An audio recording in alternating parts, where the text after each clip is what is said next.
కూడా చెబుతూ ఉంటుంటాను. తెలుగు ఇంగ్లీష్ రెండు ప్రతి వర్డ్ని చెప్తాను. ఇదివరకు చెప్పేవాళ్ళం కాదు, కానీ ఇప్పుడు అందరూ అంటే ఒకవేళ మీకు సపరేట్గా క్లాసులు జరిగితే అది వేరే సంగతి. ఒకవేళ ఈ క్లాస్లోనే మీరు కంబైన్గా ఉన్నప్పుడు మాత్రం ప్రతి టర్మ్ ఏ టర్ము వదిలిపెట్టకుండా ప్రతి టర్మ్ కూడా ఇంగ్లీష్లో చెబుతూ ఉంటాను. మీకు ఏదైనా ఈ ఇంగ్లీష్ మీడియం వాళ్ళు ఉన్నట్లయితే దానికి సంబంధించి నేను ప్రతి టాపిక్ కూడా డిక్షనరీ తయారు చేశాను. మీకు దాన్ని నేను షేర్ చేస్తాను వీలుంటే. అంటే నా పుస్తకం ఒక చదువుకునేటప్పుడు. ఇక రెండోది, ఇప్పుడు డిజిటల్ క్లాసులు కొత్తవి ఇప్పటివరకు పాత క్లాసులు ఉన్నాయి. రేపు మాకు కొత్త క్లాసులు అప్లోడ్ చేస్తారు. ఆల్రెడీ క్లాసులు తీసుకున్నాను. దాంట్లో ఇంగ్లీష్ మీడియంలో ప్రతి వర్డ్ ఇంగ్లీష్లో చెప్పానమ్మా. ఆ క్లాసులు ఇంగ్లీష్ మీడియం వల్ల కూడా చాలా ఉపయోగకరంగా ఉంది. ఏది వదిలిపెట్టాను, ప్రతి టర్మ్ ఇంగ్లీష్లో చెప్పాను. Okay, right. నెక్స్ట్ వచ్చేసేసి పూర్వ బాల్య దశ.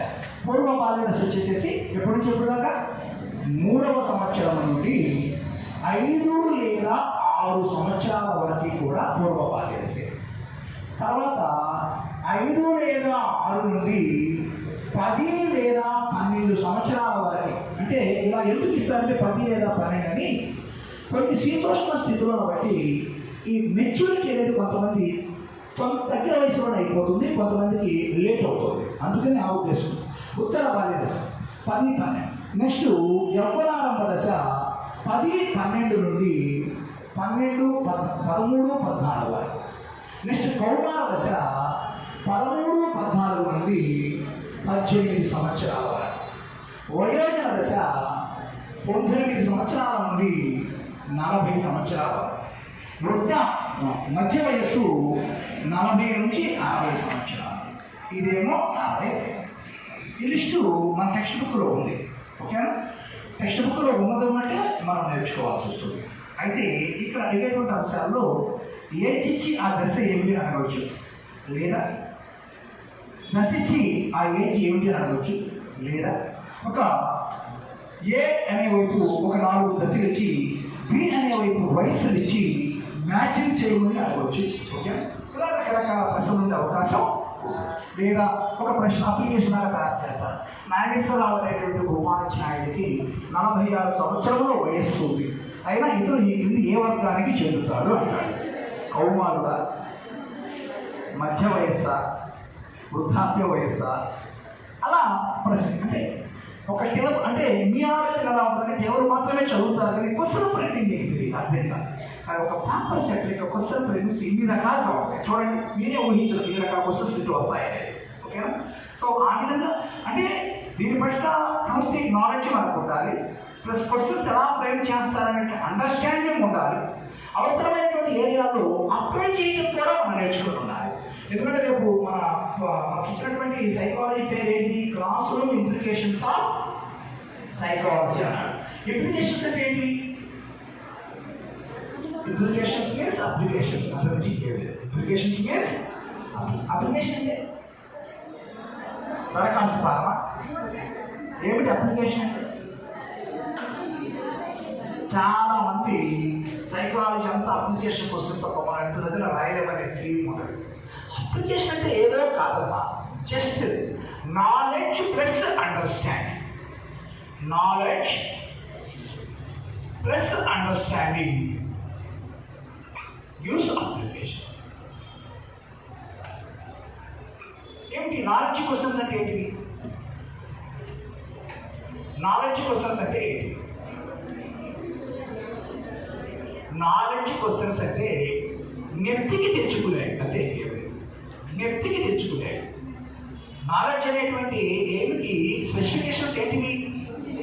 గుర్తించడం, గుర్తుకు తెచ్చుకోవడం, ఆ రెండేగా ఉండేది. అవునా? అంటే నాలెడ్జ్ అంటే చదివినట్టు గుర్తుకు తెచ్చుకునేటువంటి సమాచారం, అది నాలెడ్జ్ క్వశ్చన్స్ అంటే. ఉదాహరణ మనోవిజ్ఞాన శాస్త్ర పితామహుడు ఎవరు? ఇది కూడా కదా.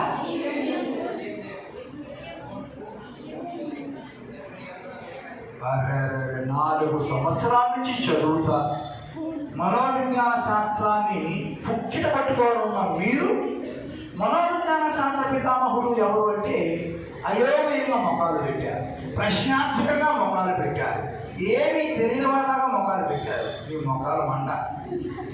ఎవరు? విలియం కాదమ్మా ఆయన పేరు, విల్ హెల్ WILHELL. ఒక పుస్తకంలో, ఒక అకాడమీ పుస్తకంలో విలియం ఊట్ అని పడింది. అతను ట్రాన్స్లేట్ చేసేటప్పుడు తప్పు చేశాడు. అందులో కొంతమంది విలియం ఊట్ అనుకుంటున్నారమ్మా, తప్పు. Will hell is the father of psychology. ఎందుకు ఫాదర్ ఆఫ్ సైకాలజీ అయ్యాడు ఆయన? యాక్చువల్గా సైకాలజీ అనేటువంటి శాస్త్రం 18వ శతాబ్దానికి ముందు లేదు అసలు. మనిషి గురించి, మనిషి చర్యల గురించి, మనిషి స్వభావం గురించి ఇదంతా కూడా తత్వశాస్త్రంలో ఉండేది.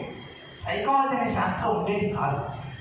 కానీ తొలిసారిగా 1879లో జర్మనీలోని లీప్జిగ్ నగరంలో ఈ ఊట్ అనేటువంటి జర్మన్ మనోవిజ్ఞానవేత్త మనిషి యొక్క స్వభావాన్ని అర్థం చేసుకోవటానికి, మానవ చర్యలను ప్రమాణితపూర్వకంగా కొలవటానికి అవసరమైన కొన్ని పరికరాలను రూపొందించి ఒక సైకాలజీ ల్యాబొరేటరీని ఏర్పాటు చేశారు.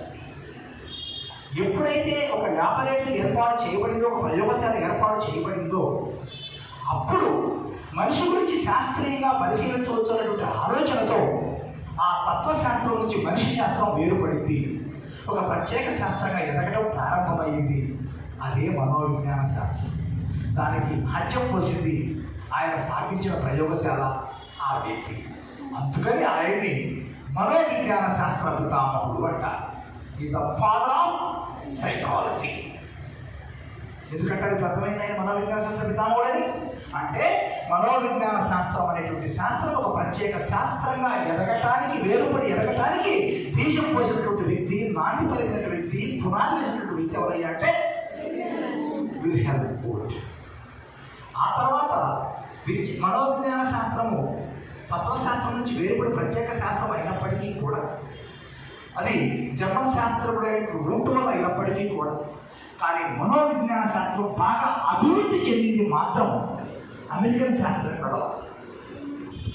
ఎస్, వాళ్ళలో విలియం జేమ్స్ అనే అతను ఈ మనోవిజ్ఞాన శాస్త్రం అభివృద్ధి చెందడంలో కీలక పాత్ర పోషించాడు.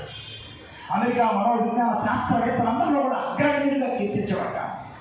మనోవిజ్ఞాన శాస్త్రం అనేక విభాగాల్లో ఆయన విస్తృతమైనటువంటి పరిశోధనలు, ప్రయోగాలు చేశాడు. అనేకమైనటువంటి అంశాలను మనోవిజ్ఞాన శాస్త్రానికి అందించాడు. అందుకని ఆయనే పిలుస్తారు అంటే ఫాదర్ ఆఫ్ అమెరికన్ సైకాలజీ అని పిలుస్తారు. అంటే ఈయన పేరు ఎందుకు చెప్పచ్చు, మీరు కొంతమంది విలియం జేమ్స్ అన్నారు. అందుకని ఆయన కూడా మీకు పరిచయం చేస్తున్నా. ఓకేనా? ఫాదర్ ఆఫ్ సైకాలజీ ఏమో విల్హెల్మ్ ఊట్. ఎందుకు ఫాదర్ ఆఫ్ సైకాలజీ అయ్యాడో కూడా మనం నేర్చుకున్నాం. అలానే ఫాదర్ ఆఫ్ అమెరికన్ సైకాలజీ నేను రాసినటువంటి డిఎస్సిలో అడిగిన బిట్టింది ఫాదర్ ఆఫ్ అమెరికన్ సైకాలజీ. ఓకేనా?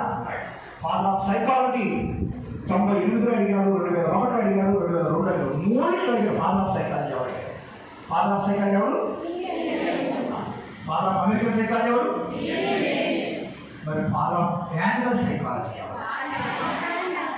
Yes, father of annual psychology ఎవరిని పిలుచుకుంటారు అంటే, ఎందుకు నేను ఫాదర్ ఆఫ్ యాన్యువల్ సైకాలజీ పిలుస్తారు అంటే, మనం అందరం కూడా మనుషులకు మాత్రమే తెలివితేటలు ఉంటాయని చెప్పి మనోవిజ్ఞాన శాస్త్రాలు భావిస్తుంటే, మనుషులకే కాదు జంతువులకు కూడా తెలివితేటలు ఉంటాయి అని ఈయన అనేక జంతువుల మీద ప్రయోగాలు చేసి